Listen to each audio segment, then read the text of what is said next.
Sa prise de parole était très attendue. Charles Michel a dû faire face aux députés ce matin au sujet de la crise en Catalogne qui s'exporte à Bruxelles. Martin Collier, vous avez assisté à ces interpellations pour nous et sans grande surprise, le Premier ministre campe sur ses positions.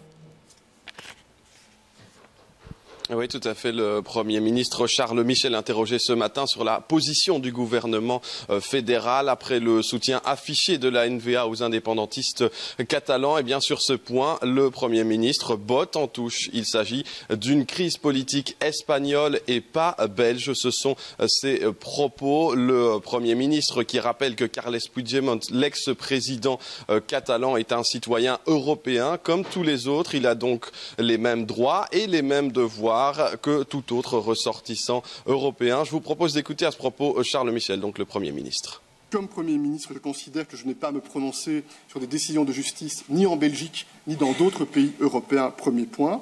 Deuxième point, notre diplomatie est solide, elle travaille au quotidien avec nos partenaires espagnols, avec les autorités européennes. J'ai encore eu hier des contacts au plus haut niveau avec les autorités européennes sur un certain nombre de sujets qui concernent la situation en Espagne et la situation dans notre pays, en tout cas ses conséquences sur le volet judiciaire. Le mandat d'arrêt européen est une affaire de la justice, ce n'est pas une affaire du gouvernement, ce ne sera pas une affaire du gouvernement.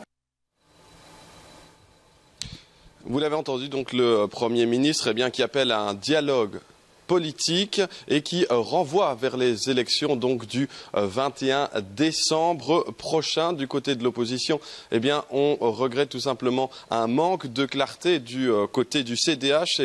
Le Premier ministre devait condamner la position de la NVA. Il s'agit pour eux d'une instrumentalisation de la crise catalane pour servir des intérêts indépendantistes. Du côté de PS et de Défi, il y a tout simplement un risque pour la diplomatie belge ainsi qu'une perte de crédibilité de Bruxelles comme capitale européenne. Vous l'avez donc compris, Marine, la crise catalane va continuer de secouer le monde politique belge.